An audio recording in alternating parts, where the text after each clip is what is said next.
Hey, this is Soldier7 here reporting for Right Wing Federation. As you see, I got another chance to do a video like this, and as you know, most of the videos that I've been posting recently on this channel has been about Hong Kong.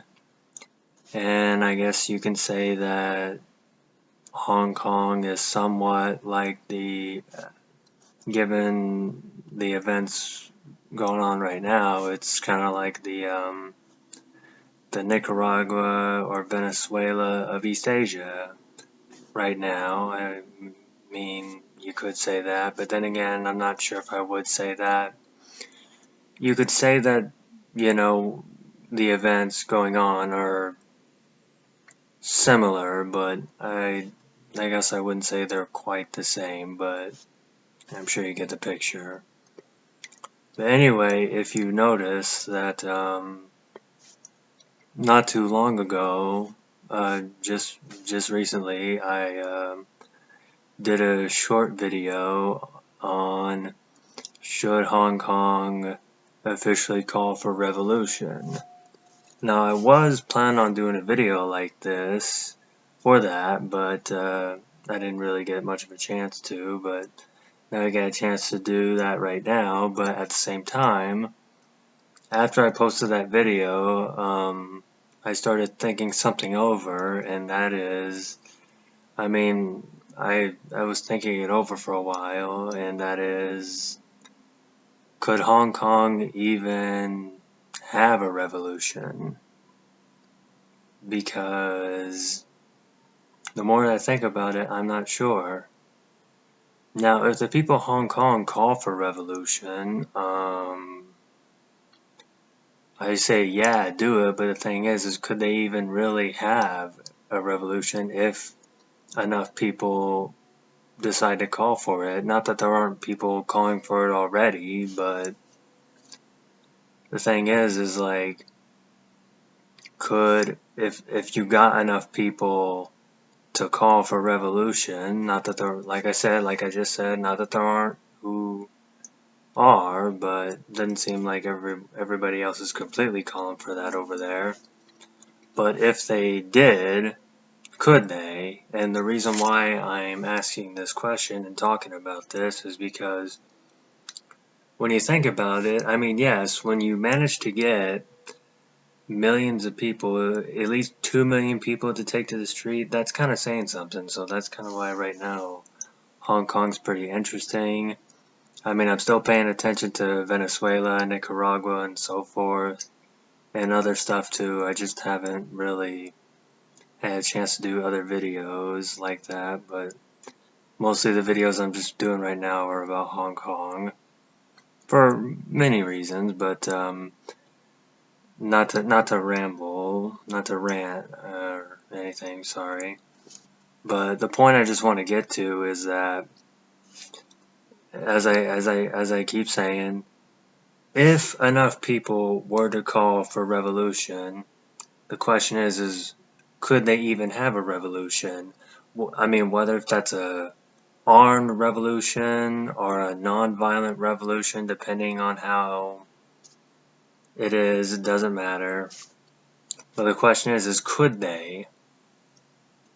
And the reason why I say this is because if you notice, just because a lot of people are protesting in Hong Kong against, the Hong Kong government and the Communist Party of China and so forth, that doesn't mean to say that all the protesters and the opposition and everything are completely on the same side for everything.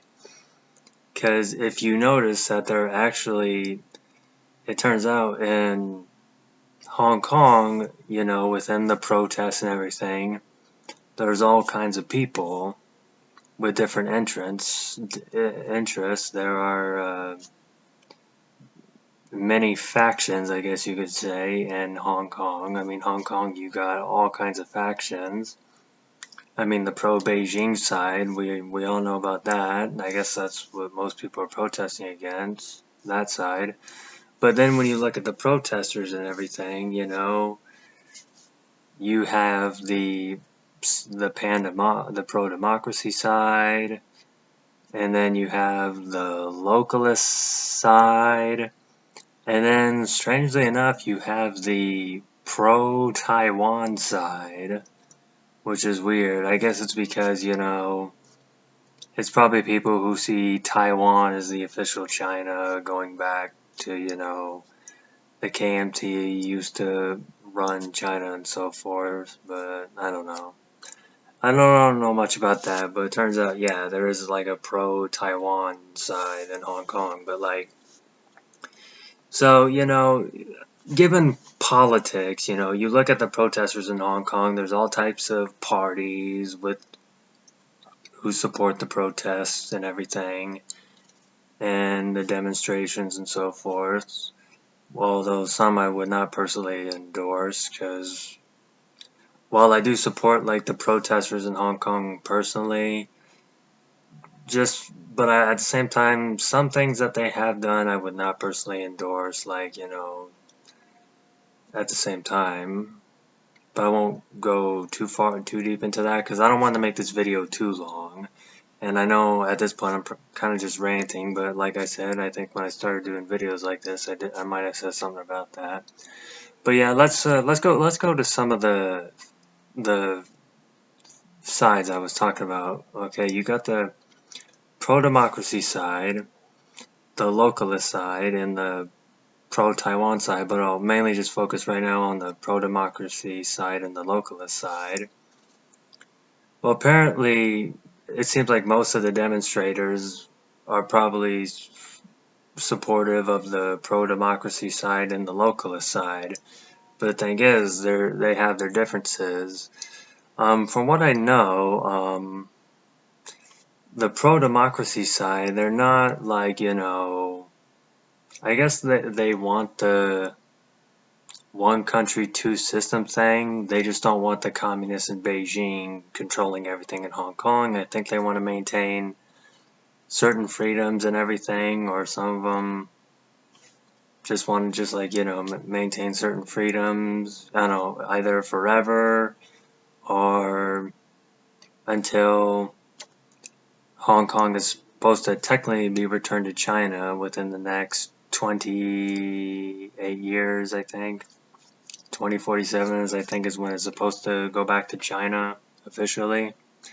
And then you have the localists, who are a bit of a mixed bunch. I mean, the localists, they're kind of like, they want they're like, fuck all that. We just want to go our own way, which is, you got two types of localists. I mean, you got ones that just want full Hong Kong independence, and then you got ones who want to return to British rule, like be part of a British colony again, I guess. I don't know. I mean, personally, if you ask me, Hong Kong, if they go for revolution, they should go for independence, like Singapore. That's just what I think it should be like. Going back to a British colony, I would not recommend that, but then again, it's not my country. I'm just saying, because I've been paying attention to Hong Kong, the protests in Hong Kong since it all started. Same in Nicaragua and Venezuela and other places, so I'm looking at it from the outside. And, then there's the politics involved. I mean, well, both the pro-democracy side and the localist side, they all got, politically they're big tents. You got, the pro-democracy side is mostly like center-left people, and then the localists are 50-50. Some are left-wing, some are right-wing, although I think some of the most popular ones right now are right-wing nationalists or something like that.